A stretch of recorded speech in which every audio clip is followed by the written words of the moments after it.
Damas y caballeros, antes que nada, muchísimas gracias por invitarme hoy aquí. Es un gran honor para mí. Soy la oficial de los derechos humanos en Ginebra y estoy aquí para hablar sobre el artículo 2.4. Como ustedes sabrán, este artículo establece la prohibición de la amenaza o el uso de la fuerza en las relaciones internacionales de la Carta de las Naciones Unidas.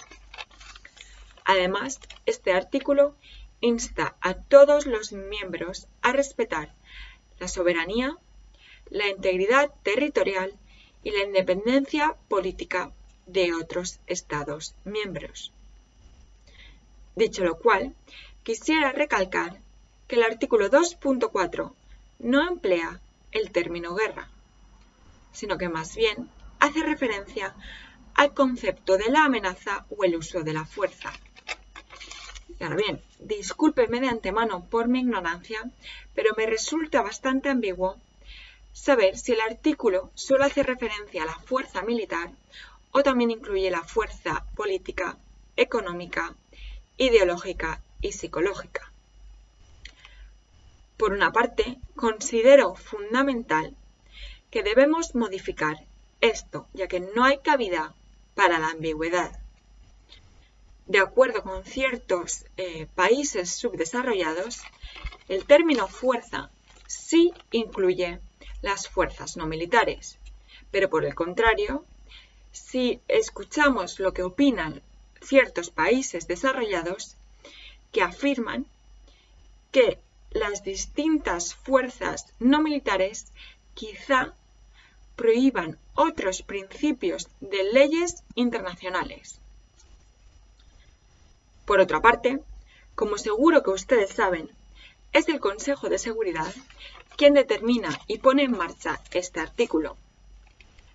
El Consejo de Seguridad dicta si existe cualquier tipo de amenaza internacional a la paz y la seguridad, y luego puede que actúe o que no actúe al respecto.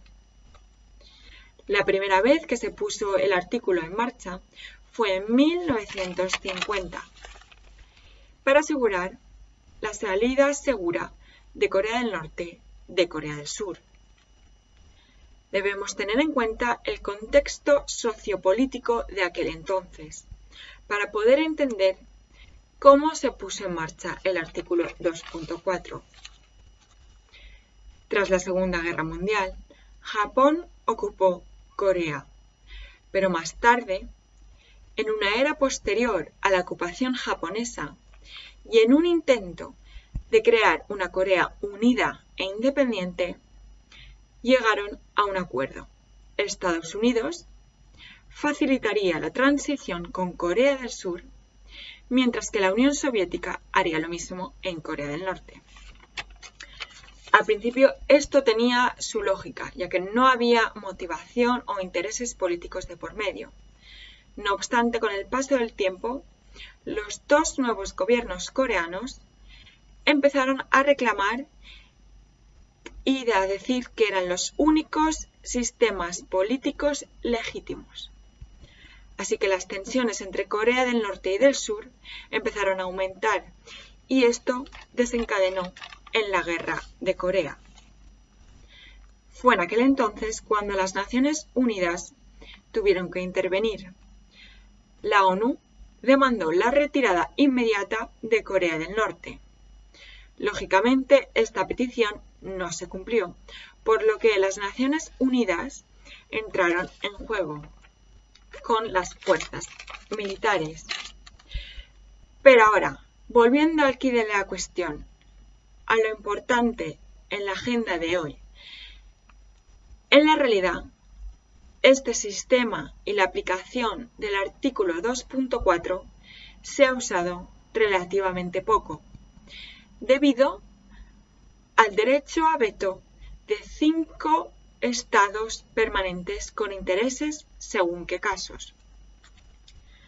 Así que, honorables miembros, secretario general, queridos compañeros y colegas, resumiendo, quisiera hacer una petición oficial y clara para que revisemos el artículo 2.4, de tal forma que el alcance total de este quede clarificado, sin ninguna posibilidad de duda o ambigüedad.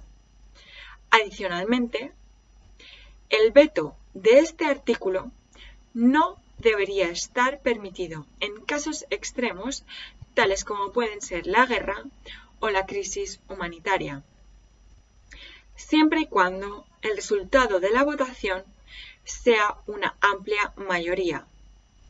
Dicho esto, solo me queda decirles que espero que podamos alcanzar un acuerdo hoy sobre la modificación del artículo 2.4 y muchísimas gracias por su atención.